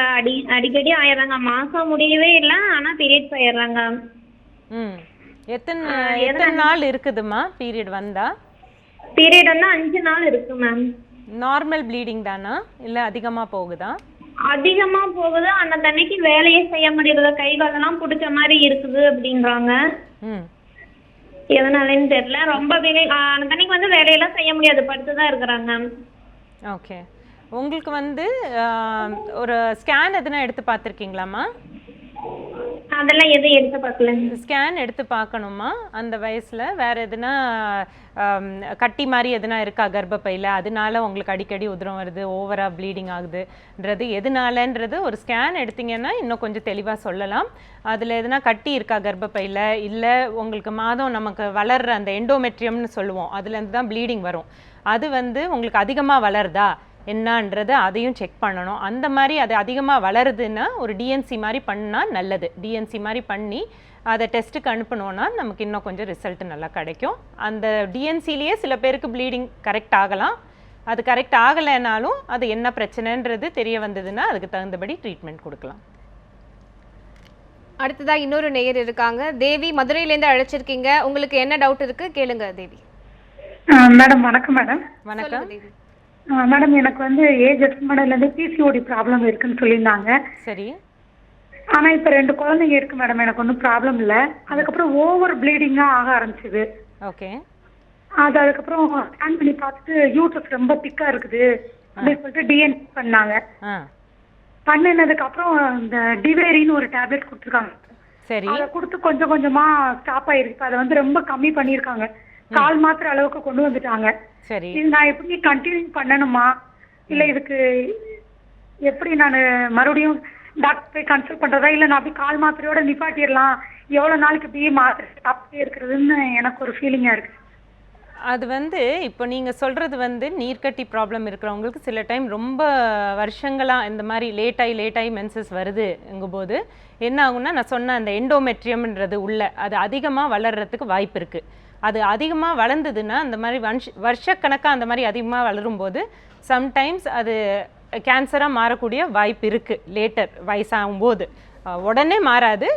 அப்படியே நம்ம ட்ரீட்மெண்ட் கொடுக்காம விட்டுட்டா அந்த மாதிரி மாறுறதுக்கு வாய்ப்பு இருக்குது. அதனால தான் உங்களுக்கு டிஎன்சி பண்ணியிருக்காங்க. பண்ணி அந்த ரிப்போர்ட்டில் என்ன வந்ததுன்றதை வச்சு தான் உங்களுக்கு இந்த டிவரின்ற மாத்திரை, அது வந்து ப்ரொஜெஸ்ட்ரோன் ஹார்மோன் டேப்லெட், அது கொடுத்துருக்காங்க. அது கொடுக்கறதுனால இது ஓவராக வளர்கிறத தடுக்கலாம். அதனால தான் உங்களுக்கு அப்படி கொடுத்துருக்காங்க.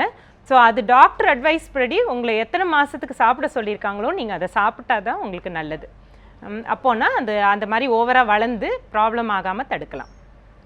டாக்டர், அடுத்தது தர்மபுரியிலேருந்து ஒரு காலர் இருக்காங்க. தெய்வானை, நீங்கள் வந்து உங்களுடைய சந்தேகம் என்ன டாக்டர் கிட்ட கேட்கலாம். தெய்வானை, ஹலோ, சொல்லுங்கம்மா. இந்த மாதிரி 8 months ஆகுது. வயிறுல ஒரு ஓரமா வலி, வெள்ளப்படுது, சுகப்பசமா வலி சொல்லுங்க. இப்போ வந்து 8 months ஆகும்போது உங்கள் கர்ப்பப்பை நல்லா பெருசாகிட்டு இருக்கும்மா. இது பிரசவ வலின்றது வந்து இந்த டைமில் யூஸ்வலாக வராது, அது ரேர் தான். ஸோ உங்கள் டாக்டர்கிட்ட செக்கப் பண்ணி அது பிரசவ வலி கிடையாதுன்னா, அநேகமாக இப்போ கர்ப்பப்பை வளர்கிறதுனால குடலெல்லாம் ஒரு சைடுக்கு போயிடும். சைடுக்கு மேலே அந்த மாதிரி தான் இடம் இருக்கிற இடத்துல தான் குடல் இருக்கும். ஸோ உங்களுக்கு அநேகமாக அந்த இன்டைஜஷன், செரிமானம் சரியாக இல்லாமல் இருக்கும் ப்ரெக்னென்சியில். அதனால வயிறு வலி வரலாம் ஒரு சைடாக. ஸோ அநேகமாக அதுதான் காரணம். பட் செக்கப் போய் எதுக்கும் செக் பண்ணி பார்த்துக்கிறது நல்லது, வேறு எதுவும் காரணம் இல்லையேன்றது. டாக்டர், இன்னொரு நேயர் வந்து லைனில் இருக்காங்க. மஞ்சு, மயிலாடுதுறையிலேருந்து அழைச்சிருக்கீங்க. தயக்கம் இல்லாமல் உங்களுடைய சந்தேகம் என்ன டாக்டர் கிட்ட கேளுங்க. மஞ்சு, உங்களோட டிவி வால்யூம் கம்மி பண்ணிட்டு பேசுங்க. Manju. Good morning madam. Good morning. Manju பேசுகிறேன் மேடம். எனக்கு வந்து மேரேஜ் ஆகி 2 years ஆகுது மேம். ஓகே. ஹஸ்பண்ட் வந்து ஃபாரின்ல இருக்காங்க. சரி. அவங்க வந்து 6 months ஒன் டைம் 2 months லீவ்ல வருவாங்க. சரி. இப்போ வந்து எனக்கு ரெண்டு டைம் அவங்க வந்திருந்தாங்க. எனக்கு வந்து கன்சிடர் காமிச்சில்ல அப்படின்னு சொல்லிட்டு டாக்டர்கிட்ட காமிச்சோம். அவங்க வந்து சிஸ்ட் இருக்குன்னு சொன்னாங்க. சரின்னு சொல்லிட்டு சிஸ்ட்டுக்காக ட்ரீட்மெண்ட் இருந்தேன். சொன்னாங்க எனக்கு லேப்ரோஸ்கோபி பண்ணாதான் உங்களுக்கு வந்து குழந்தை தங்கும் அப்படின்னு சொன்னாங்க. வீட்டில் எல்லாரும் கொஞ்சம் மைண்டாங்க லேப்ரோஸ்கோபிங்கும் போது. சரின்னு சொல்லிட்டு இன்னொரு டாக்டரை கன்சல்ட் பண்ணலான்னு டாக்டர் சொன்னாங்க. சொன்னாங்க லேப்ரோஸ்கோபி தான் இப்போ பண்ண வேணாமா, நம்ம டேப்லெட்லேயே கியூர் பண்ணிடலாம், அதுலேயே நாங்கள் இப்போ கரைச்சிட்டு உங்களுக்கு ப்ரெக்னென்ட் பண்ணுற சான்ஸ் இருக்குது அப்படின்னு சொல்லிட்டு 3 months டேப்லெட் எடுத்துக்கிட்டேன் மேடம். 3 months டேப்லெட் எடுத்து எனக்கு வந்து அப்புறம் அவங்க வந்தாங்க. அவங்க வந்து ட்ரீட்மெண்ட் கண்டினியூ பண்ணேன். ஆனால் எனக்கு வந்து சான்ஸ் இல்லை. என்னன்னு சொல்லிட்டு அவங்கள்ட்ட ட்ரீட்மெண்ட் எடுத்துட்டு கேட்கும்போது அவங்க உங்களுக்கு க்ரோத் எல்லாம் கரெக்டா இருக்குமா? உங்களுக்கு பீரியட்ஸ் எப்படிமா வருது? பீரியட்ஸ் எப்படிமா வருது? கரெக்டா 27-28 daysல குளிச்சிருவோம் மேடம். மந்த்லி கரெக்டா குளிச்சிருவோம். அவங்க இருக்கும் போதும் சரி இல்லாத போதும் சரி கரெக்டா அதெல்லாம் குளிச்சிருவோம் மேடம். உங்களுக்கு டைமுக்கு பீரியட்ஸ் வருதுன்னா லேப்ரோஸ்கோபி தேவையில்லைம்மா. அது உங்கள் டியூப்ஸ் செக் பண்ணி பார்த்துருக்கான்னு பாருங்கள். டியூப்ஸ் செக் பண்ணலைன்னா நீங்கள் அது ஒரு லேப்ரோஸ்கோப் மூலியமாகவும் செக் பண்ணலாம். இல்லைன்னா சிம்பிளாக ஹிஸ்ட்ரோசால்ஃபின்ஜோகிராம்னு ஒரு டெஸ்ட் இருக்குது, அது மூலியமாக கூட டியூப்ஸ் ஒழுங்காக இருக்கான்னு பார்க்கலாம். ஏன்னா நீங்கள் கொஞ்சம் மாதமாக ட்ரீட்மெண்ட் எடுக்கிறீங்க, கன்சீவ் ஆகலைன்றதுனால அது ஒரு மருந்து மாதிரி யூட்ரஸ்குள்ளே போட்டு டியூப்ஸ் வழியாக வெளியில் வருதான்றது செக் பண்ணி பார்ப்பாங்க. ஸோ உங்களுக்கு மந்த்லி பீரியட்ஸ் வர்றதுனால உங்களுக்கு கருமுட்டை வர்றதுல எதுவும் பிரச்சனை இல்லை, டைமுக்கு சரியாக தான் வருதுன்னு நினைக்கிறேன். உங்களோட டியூப்ஸ் செக் பண்ணி பார்க்கணும். அது பண்ணலைன்னா அதை பண்ணி பாருங்கள். உங்கள் ஹஸ்பண்டோட கவுண்ட் செக் பண்ணி பாருங்கள், அவரது சரியாக இருக்கான்றது. மகேஸ்வரி சிவகாசியிலேருந்து இணைஞ்சிருக்காங்க. மகேஸ்வரி, சிவகாசியிலேருந்து கால் பண்ணியிருக்கீங்க. உங்களுடைய சந்தேகம் என்ன? தயக்கம் இல்லாமல் சுருக்கமாக டாக்டர் கிட்ட கேளுங்க, டாக்டர் உங்களுக்கு சொல்யூஷன் தருவாங்க. சரி மேடம். சொல்லுங்க மகேஸ்வரி. சொல்லுங்கம்மா. இந்த என் பொண்ணுக்கு சரியா வீட்டு வர மாட்டேங்குமா? எப்படி வருது? அதாவது பெரியவங்க ஆனதுல இருந்து அந்த மொத மாசம் மறு மாசம் வந்தது. அதுக்கு பிறகு ஒரு 1.5 வருஷம் வரல. என்ன வயசு உங்க பொண்ணுக்கு? பொண்ணுக்கு இப்போ 19 வயசு நடக்குது. 19 வயசு. டெஸ்ட் எல்லாமே பண்ணிட்டோம். கர்ப்பப்பையில மத்த எதுவுமே கிடையாது. சில டைமுக்கு வருது, சில டைம் லேட் ஆகுதாம்மா? இல்ல, இந்த ஆஸ்பத்திரியில காமிச்சு மாத்திரை கொடுக்கவும் வருது, ஆனா இயற்கையா வர மாட்டேங்குது. தன்னால் வரமாட்டேங்குது. ஆமாம்மா. ஓகே. அதுதான் அவங்களுக்கு எப்படி வெயிட்டாக இருப்பாங்களா, எப்படி இருப்பாங்கம்மா? அவன் எப்படி 65 கிலோ இருக்காம்மா. எப்படிம்மா? 65 கிலோ இருக்கிறா. இல்லை இல்லை, ஆள் பார்க்க எப்படி இருப்பாங்க? நல்ல வெயிட்டாக தான் இருப்பா. வெயிட்டாக தான் இருப்பா. அதுதான்மா காரணம். அவங்க வெயிட் குறைக்கணும், சரிங்களா? ஏன்னா டாக்டர் கிட்ட போகும்போது ட்ரீட்மெண்ட் எடுக்கும்போது அவங்களுக்கு சரியாக வருது. ஸோ அதனால கர்ப்பப்பை முட்டைப்பையில் பெரிய பிரச்சனை ஒன்றும் இல்லை, சரிங்களா? அவங்க கொஞ்சம் அவங்க ஹெல்த் பார்த்து கொஞ்சம் வெயிட் குறைச்சாங்கன்னா தன்னால் அது சரியாக வர்றதுக்கு வாய்ப்பு இருக்குது. அடுத்ததா ரேவதி பட்டுக்கோட்டையிலேருந்து கால் பண்ணியிருக்கீங்க. தயக்கம் இல்லாமல் உங்களுடைய சந்தேகத்தை கேளுங்கம்மா. மேடம், என்னோட பேர் ரேவதி. சொல்லுங்க ரேவதி. எனக்கு மேரேஜ் ஆகி 5 இயர்ஸ் ஆச்சு மேம். 4 இயர்ஸா நாங்க ட்ரீட்மெண்ட் எடுத்துட்டு இருக்கோம். எனக்கு குழந்தை இல்லை இது வரைக்கும். எனக்கு அன்எக்ஸ்பிளைன் இன்ஃபர்டிலிட்டி அப்படின்னு சொல்றாங்க மேம். எந்த பிரச்சனையும் கிடையாது, எனக்கும் இல்லை அவங்களுக்கும் கிடையாது. என்ன ஏஜ்மா உங்களுக்கு? டாக்டர் இணைப்பு துண்டிக்கப்பட்டிருக்கு, நம்ம தொடர்ந்து பேசலாம். டாக்டர், நம்ம வந்து கொஞ்சம் முன்னாடி பேசிட்டு இருந்தோம், நம்ம வந்து ஸ்கேனிங் டெக்னிக்ஸ் பத்தி பேசிட்டு இருந்தோம். இப்ப இன்னொன்னு பார்த்தோம் அப்படின்னா, நம்ம அந்த ரிலேஷனுக்குள்ள மேரேஜ் பண்ணக்கூடாது அப்படின்னு சொல்றாங்க. ஆனா அப்படி சில டைம் வந்து பண்ணும்போது அந்த குழந்தைங்களுக்கு டிசபிலிட்டிஸ் இருக்கக்கூடிய வாய்ப்புகளும் இருக்கு அப்படின்னு சொல்றாங்க. ஸோ இதை வந்து நம்ம அந்த ஃபீட்டல் ஸ்டேஜ்லேயே கண்டுபிடிக்க முடியுமா டாக்டர்? அதுக்கு ஏதாவது ஸ்கேனிங் இருக்கா? அதுதான் அது அடுத்தபடியாக நான் சொன்ன அப்படி அந்த டேட்டிங் ஸ்கேனுக்கு நெக்ஸ்ட்டாக இந்த 12 to 14 வீக்ஸ் டைமில் இந்த டவுன் சிண்ட்ரோம்னு சொல்கிறோம். அந்த குழந்தைங்க கொஞ்சம் மூளை வளர்ச்சி சரியாக இல்லாத பிறக்கிறது, அதை தடுக்கலாம். அது வந்து அந்த 12 to 14 வீக்ஸ் டைமில் ஒரு என்டி ஸ்கேனுன்னு சொல்லுவோம். அது குழந்தையோட கழுத்தில் ஒரு மெஷர்மெண்ட் எடுப்பாங்க. அதுவும் ஒரு பிளட் டெஸ்ட்டும் எடுத்து அதை பேஸ் பண்ணி ஒரு ரிப்போர்ட் கொடுப்பாங்க. அந்த பேபிக்கு இந்த மாதிரி வரக்கூடிய ரிஸ்க் இருக்கா இல்லையான்றது. ஸோ இப்போது அது வந்து முந்தி 35 இயர்ஸ்க்கு மேலே கன்சீவ் ஆகிற லேடிஸ்க்கோ இல்லை ஃபேமிலி ஹிஸ்ட்ரி எதுனா அந்த மாதிரி இருக்கிறது, இல்லை நீங்கள் சொல்கிற மாதிரி சொந்தத்தில் கல்யாணம் பண்ணவங்க, அவங்களுக்கு வந்து முந்தி ஸ்பெசிஃபிக்காக நாங்கள் இந்த டெஸ்ட் எழுதிக்கிட்டு இருந்தோம்.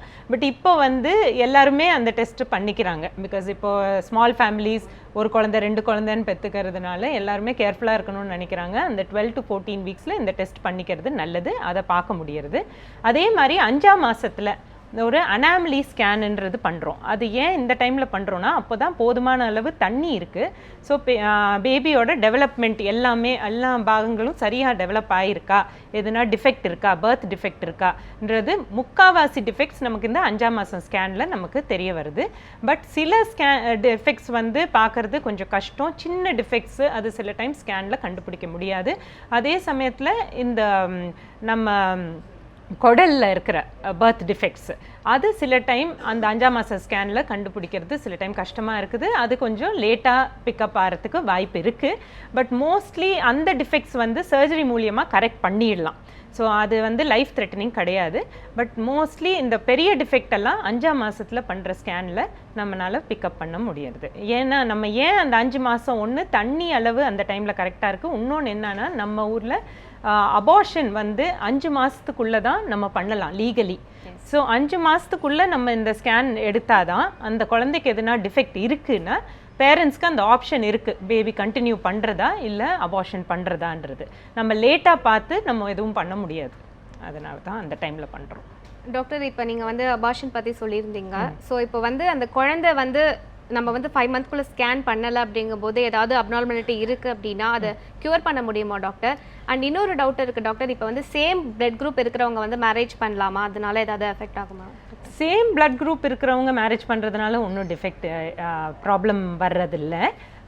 மதர் வந்து நெகட்டிவ் பிளட் குரூப் இருந்தால் ஹஸ்பண்ட் குரூப் செக் பண்ணணும். ஹஸ்பண்ட் குரூப் பாசிட்டிவாக இருக்குது, மதர் குரூப் நெகட்டிவாக இருந்தால் அது ஃபஸ்ட் ப்ரெக்னென்சியில் மோஸ்ட்லி ப்ராப்ளம்ஸ் வராது. பட் அது செக் பண்ணி பார்த்துட்டு ஃபஸ்ட் ப்ரெக்னென்சியில் பார்த்துட்டு அது டெலிவரி ஆன உடனே பேஷண்ட்டுக்கு ஒரு இன்ஜெக்ஷன் கொடுக்கணும் 3 நாளுக்கு உள்ள. சப்போஸ் பேபியோட குரூப் பாசிட்டிவாக இருந்ததுன்னா, நெகட்டிவ் மதருக்கு பாசிட்டிவ் பேபி பிறந்தா ஒரு இன்ஜெக்ஷன் கொடுக்கணும் 3 நாளைக்கு உள்ளார. அது கொடுத்துட்டோன்னா மோஸ்ட்லி அடுத்த டெலிவரிக்கும் ப்ராப்ளம் இருக்காது.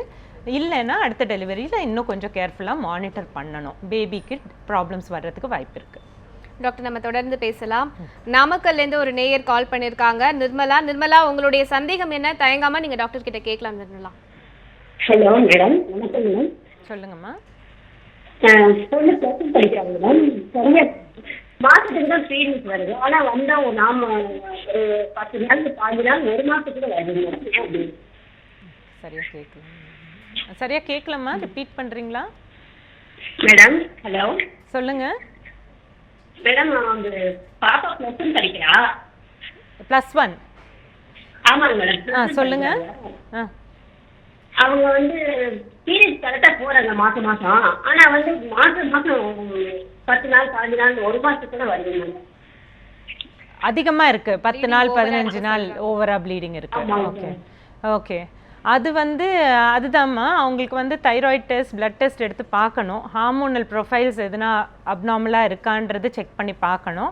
அந்த மாதிரி எதுவும் இல்லை அப்படின்னு இருந்ததுன்னா நம்ம அவங்களுக்கு இந்த மந்த்லி டேப்லெட்ஸ் மாதிரி கொஞ்சம் கொடுத்து, ஹார்மோனல் டேப்லெட்ஸ் கொடுத்து ஒரு 3 மாதம் 6 மாதம் அந்த மாதிரி கொடுத்து அதை சரியாக கரெக்ட் பண்ணுறதுக்கு பண்ணணும். மேம், இன்னொரு காலர் லைனில் இருக்காங்க. சென்னையிலேருந்து தவமணி கால் பண்ணியிருக்கீங்க. உங்களுடைய டவுட் என்ன தவமணி கேளுங்க. ஹலோ மேடம், வணக்கம். சொல்லுங்கம்மா. எங்க ஃப்ரெண்டு பேர் விஜய் மேடம். அவங்களுக்கு கல்யாணம் ஆகி 3 இயர்ஸ் ஆகுது. ஓகே. இப்பதான் கன்சீவ் ஆனாங்க. 70 நாள் ஆகுது. சரி. அப்போ வந்து நைட்டு லைட்டா ஒரு 11 மணிக்கு லைட்டா ப்ளீடிங் மாதிரி ஆயிடுச்சு மேடம். அது எதுவும் பயம் இல்லைங்களா? அது ஸ்கேன் எடுத்து பார்க்கணுமா, குழந்தை எப்படி இருக்குன்றது பார்க்கணும். ஏன்னா 70 நாளில் நம்மளால ஹார்ட் பீட் செக் பண்ணி பார்க்க முடியாது ஸ்டெத்தஸ்கோப்பில். ஸோ அதனால ஸ்கேன் மூலியமாக தான் பார்க்க முடியும் குழந்தை எப்படி இருக்குது என்ன உள்ளன்ட்டு. ஸோ ஸ்கேன் எடுத்து பார்த்துட்டு தான் சொல்ல முடியும் அந்த கரு நல்லா இருக்கா இல்லையா, ஏன் ப்ளீடிங் ஆச்சுன்றது. மேம், இப்போ வந்து கொஞ்சம் நேரத்துக்கு முன்னாடி நம்ம தொடர்ந்து பேசிக்கிட்டு இருந்தோம். அதாவது என்னென்னா 5 மந்த்ஸ்க்குள்ளே ஸ்கேன் பண்ணி ஏதாவது அப்நார்மாலிட்டிஸ் இருக்கா அப்படிங்கிற மாதிரி நம்ம கேட்டுட்டு இருந்தோம். ஸோ அந்த 5 மந்த்ஸ் ஸ்கேனிங்கை தவிர விட்டவங்களுக்கு என்ன மாதிரியான சொல்யூஷன் இருக்குது டாக்டர்? இப்போ அப்நார்மாலிட்டிஸ் இருக்கிறது வந்து கம்மி தான் நமக்கு. பட் நம்ம இப்போ ஃபுல் பாப்புலேஷனையும் ஸ்க்ரீன் பண்ணுறோம். இப்போ கவர்மெண்ட் ஹாஸ்பிட்டல்ஸ்லேயும் அந்த 5 மாதம் ஸ்கேன் கம்பல்சரியாக எல்லாருமே பண்ணுறாங்க. அண்ட் இப்போது வந்து பேஷண்ட்டும் அவேர்னஸ் இருக்குது, பேஷண்ட்ஸும் கோஆப்ரேட்டிவாக அதை முக்கியமாக பண்ணுறாங்க. ஏன்னா நம்ம எக்ஸ்பிளைன் பண்ணுறோம் இது இதுக்காக பண்ணுற ஸ்கேன் ரொம்ப முக்கியமான ஸ்கேனுன்றது. அந்த டைமில் பண்ணாமல் விட்டுட்டா ஸ்கேன் பண்ணலாம் அதுக்கப்புறம், பட் அபார்ஷன் பண்ண முடியாது. ஸோ சில டிஃபெக்ட்ஸ் நம்மளால் கரெக்ட் பண்ணக்கூடிய டிஃபெக்ட்ஸ் பண்ணலாம், சர்ஜரி மூலியமாக கரெக்ட் பண்ணலாம். அதே சமயத்தில் இப்போது எதுனா பர்த் டிஃபெக்ட் ரொம்ப அந்த பேபி எப்படியும் சர்வைவ் ஆகாது அந்த மாதிரி ஒரு டிஃபெக்ட் இருக்குது அப்படின்னா அது எப்படியும் அது குழந்தை பிறக்கும்போது தட் பேபிஸ் சர்வைவ் ஆகாது. ஸோ நம்ம அதை பற்றி இது இல்லை. பட் அந்த பேஷண்ட்டுக்கு அது ஒரு மென்டல் ட்ராமா மாதிரி ஆயிடுது. ஏன்னா அது அவங்க அந்த பேபியை ஃபுல் டேர்ம் வரைக்கும் கேரி பண்ணி அதுக்கப்புறம் அந்த மாதிரி ஆகும்போது அது பேஷண்ட்டுக்கு ரொம்ப மனசு தான் ரொம்ப இதாகுது. ஸோ அதனால 5 months scan is very important. அது பண்ணணும். பண்ணி நம்ம சீக்கிரமாக கண்டுபிடிச்சிட்டோன்னா நம்மளால அதுக்கு ஒரு சொல்யூஷனை சீக்கிரம் இது பண்ணலாம், சால்வ் பண்ணலாம். மேம், சில டைம் வந்து இந்த ஸ்கேனிங் எல்லாமே பண்ணாமல் பிறந்ததுக்கு அப்புறம் வந்து குழந்தைக்கு அப்நார்மாலிட்டி இருக்குது அப்படின்னு வந்து நம்ம டயக்னோஸ் பண்ணுறோம் அப்படின்னா எந்த ஒரு பீரியட்குள்ளே, எந்த சர்டன் பீரியட்குள்ளே அதை க்யூர் பண்ண முடியுமா டாக்டர்? ஏதாவது ஒரு 1 இயர் அது என்ன அப்நார்மாலிட்டின்றதை பொறுத்து இருக்குது. இப்போ ஹார்ட் டிசீசஸ், சில ஹார்ட் டிசீஸ்க்கு எல்லாமே நல்ல சர்ஜரிஸ் வந்துருச்சு. இப்போ டாக்டர்ஸும் அதுக்கு இருக்கிற ட்ரெயின் டாக்டர் ஸ்பெஷலிஸ்ட் எல்லாம் வந்திருக்காங்க. நமக்கு அந்த குடல் சம்மந்தப்பட்ட அதில் அப்நார்மாலிட்டிஸ் இருக்குது, அடப்பு இருக்குது, அதெல்லாம் கூட இப்போ சர்ஜரி மூலியமாக சரி பண்ணிடுறாங்க. கை குழந்தையிலேயே ஆப்ரேஷன் பண்ணி இப்போ அதெல்லாம் சரி பண்ண முடியுது. ஸோ நிறைய குழந்தைங்கள எங்களால் சேவ் பண்ண முடியுது. பட் இந்த மென்டல் ப்ராப்ளம்ஸ் இருக்கிறதோட பிறக்கிற குழந்தைங்க இல்லை, மல்டிபிள் அப்நார்மாலிட்டிஸ் நிறைய ப்ராப்ளம்ஸ் இருக்கிறது, ஒரு பிரச்சனைன்னு இல்லாமல் மல்டிபிள் அனாமலி இருக்கிற பேபிஸ், அந்த மாதிரி பேபிஸ் தான் மோஸ்ட்லி நம்ம சேவ் பண்ண முடியறதில்ல. அண்ட் அது வந்து மோஸ்ட்லி சீக்கிரம் பிக்கப் ஆகிடுது ஸ்கேனில். ஏன்னா மல்டிபிள் அப்நார்மாலிட்டிஸ் இருக்கிறது யூஸ்வலாக பிக்கப் ஆகிடும். ஸோ நம்ம சீக்கிரமாகவே ஒரு டிசிஷன் எடுக்கலாம். மேம், இப்போ வந்து ஒரு ப்ரெக்னெண்ட்டாக இருக்கிறவங்க வந்து தன்னை எப்படி கேர் பண்ணிக்கணும், அதை பண்ணக்கூடாது இதை பண்ணக்கூடாதுன்னு சொல்லிட்டு 1008 கண்டிஷன்ஸ் போடுவாங்க. ஸோ அதுவே அவங்களுக்கு ஒரு பெரிய ப்ரெஷராக இருக்கும். ஸோ ஆரோக்கியமாக அவங்க இருக்கணும், அந்த குழந்தையும் வந்து ஆரோக்கியமாக பிறக்கணும் அப்படின்னா அவங்க எந்த மாதிரியான லைஃப் ஸ்டைலை கேரி அவுட் பண்ணணும்? இப்போ மோஸ்ட்லி ஒர்க்கிங் விமன், அதனால எல்லாருமே ஒர்க் பண்ணுறாங்க. லாஸ்ட்டில் தான் மெட்டர்னிட்டி லீவ்னு எடுக்கிறாங்க. ஸோ அதனால அது ஒரு இஷ்யூ இல்லை. அந்த விஷயத்தில் விமன் ஆர் இப்போ ஆக்டிவாக தான் இருக்காங்க. நார்மலாக இருக்கலாமா, அன்லெஸ் டாக்டர் சஜஷன் படி நீங்கள் ரெஸ்ட்டில் இருக்கணும்னு நாங்கள் சொன்னோன்னா, இப்போ நஞ்சு எதுனா கீழே இருக்குது ஸ்கேனில் அந்த மாதிரி எதுனா பார்க்கும்போது நாங்களே அட்வைஸ் பண்ணுவோம். அந்த மாதிரி பேஷண்ட்ஸ் மட்டும் ரெஸ்ட் எடுத்தால் அந்த நாங்கள் சொல்கிறபடி அந்த மாதிரி ரெஸ்ட்ரிக்டட் ஆக்டிவிட்டியோடு இருந்தால் பரவாயில்ல. பட் மற்ற பேஷண்ட்ஸ் எல்லாம் நார்மலாக இருக்கலாம், நார்மல் வேலைங்க பண்ணலாம். வெயிட் தூக்கக்கூடாது, ரொம்ப அதிக வெயிட் இருக்கிறது தூக்கக்கூடாது, ரொம்ப ஃபோர்ஸ்ஃபுல்லாக எதுனா ஜர்க் இருக்கிறது அந்த மாதிரி இதெல்லாம் அவாய்ட் பண்ணணும். ட்ராவலிங் வந்து ஏர் ட்ராவல் வந்து நமக்கு ஃபஸ்ட் ட்ரைமஸ்டர் லாஸ்ட் ட்ரைமஸ்டர் அந்த ஃபஸ்ட் ஆரம்பம் 3 மாதம் லாஸ்ட்டில் அந்த டைமில் 7 monthsக்கு மேலே ட்ராவல் பண்ணுறது சேஃப் கிடையாது. செகண்ட் ட்ரைமஸ்டரில் பண்ணலாம். மற்றபடி ட்ராவலுக்கு எதுவும் ரெஸ்ட்ரிக்ஷன் இல்லை. நான் உங்களுக்கு எதுனா கர்ப்பப்பை வாய் முதலையே கொஞ்சம் திறந்துருக்கு, சின்னதாக இருக்குது, இல்லை நஞ்சு கீழே இருக்குது, அந்த மாதிரியெல்லாம் எதுனா ப்ராப்ளம்ஸ் இருக்கிற பேஷண்ட்டுக்கு தான் நாங்களே அட்வைஸ் பண்ணுவோம். மற்றபடி பேஷண்ட்ஸ் நார்மலாக இருக்கலாம். ப்ரெக்னென்சியில் எதுவும் ரெஸ்ட்ரிக்ஷன்னு ஒன்றும் கிடையாது. மேம், ஆக்சுவலாக இந்த பெண்களுடைய பிரச்சனை அப்படிங்கிறத நம்ம பேசுறதுக்கு வந்து இந்த 1 hour பத்தாது. இருந்தாலும் நம்ம வந்து அதை பற்றி நம்ம நிறையா இப்போ வந்து டிஸ்கஸ் பண்ணிக்கிட்டு இருக்கோம். பட் இன்னும் நம்ம பார்க்கும்போது மேம், இந்த மெனோபாஸ் ஸ்டேஜ் அப்படிங்கிறதும் ஒரு முக்கியமான ஒரு விஷயமா இருக்குது. ஸோ அந்த டைமில் எப்படி வந்து பெண்கள் தன்னை பாதுகாக்கணும் மேம்? மெனோபாஸ் ஆச்சுன்னா மோஸ்ட்லி வர்ற ப்ராப்ளம்ஸ் வந்து பெண்களுக்கு அந்த போன் ப்ரொடெக்ஷன்ன்றது அது போயிடுறது. ஸோ அவங்க அந்த டைமில் நிறைய கால்சியம் எடுத்துக்கணும். கால்சியம் சத்து ரொம்ப முக்கியம். அவங்க வந்து அந்த போன் டென்சிட்டி ஸ்கேன் ஒன்று இருக்குது, அது பண்ணணும். அதை பண்ணி அப்படி அவங்களுக்கு எலும்பு சத்து குறைவாக இருந்ததுன்னா அதுக்கு இருக்கிற மெடிசின்ஸ் எடுத்தால் தான் அவங்க போன் ப்ரொடெக்ஷன் இருக்கும். இல்லைன்னா ஃப்ராக்சர் ரிஸ்க் அதிகம் ஆகிடுது மெனோபாஸ் ஆனவங்களுக்கு. அது ஒரு சைடு. அப்புறம் கொலஸ்ட்ரால்ஸ் செக் பண்ணணும். நமக்கு கொலஸ்ட்ரால் அதிகமாக இருந்தால் ஹார்ட் அட்டாக் ரிஸ்க் அதிகமாகுது. ஸோ அதுவும் மெனோபாஸ் ஆன லேடிஸ் கண்டிப்பாக வருஷத்தில் ஒரு தடவை அவங்க பிளட் டெஸ்ட் எல்லாம் பண்ணி அவங்க ஃபிட்டாக இருக்காங்களா இல்லையான்றது பார்த்துக்கணும். ரெகுலர் வாக்கிங் பண்ணணும். டயட்டில் கொஞ்சம் கேர்ஃபுல்லாக இருக்கணும். ரொம்ப ஆயிலி ஃபுட்டெல்லாம் அவாய்ட் பண்ணணும். ஸோ மற்றபடி நார்மலாக ஹெல்த்தியாக இருக்கலாம். வேறு ஒன்றும் நத்திங் ஸ்பெசிஃபிக். அண்ட் அதான் விட்டமின் சப்ளிமெண்ட்ஸில் வந்து முக்கியமாக கால்சியம் சப்ளிமெண்ட் எடுக்கணும். கால்சியம் சப்ளிமெண்ட் மேம், ஆக்சுவலாக நம்ம முன்னாடியே சொல்ல மாதிரி இந்த டைம் வந்து ரொம்பவே பத்தாது. பெண்களுடைய உடல் நலன் சார்ந்த பிரச்சனைகளை பேசுறதுக்கு 1 மணி நேரங்கிறது கண்டிப்பாக பத்தாது.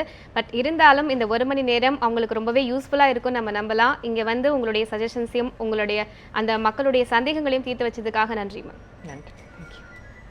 நேர்களே, இது அப்போலோ ஹாஸ்பிட்டல்ஸ் வழங்கும் டாக்டரிடம் கேளுங்கள் நிகழ்ச்சி. இன்னைக்கு பெண்கள் உடல் நலன் சார்ந்த பிரச்சனைகளை நம்ம டாக்டர் ராதிகா கிட்டேருந்து கேட்டு தெரிஞ்சுக்கிட்டோம். அதுக்கான சொல்யூஷனை அவங்க நிறையாவே கொடுத்தாங்க. ஸோ இதே மாதிரி இன்னொரு கான்செப்டோட அடுத்த வாரம் உங்களை சந்திக்கிறோம். வணக்கம்.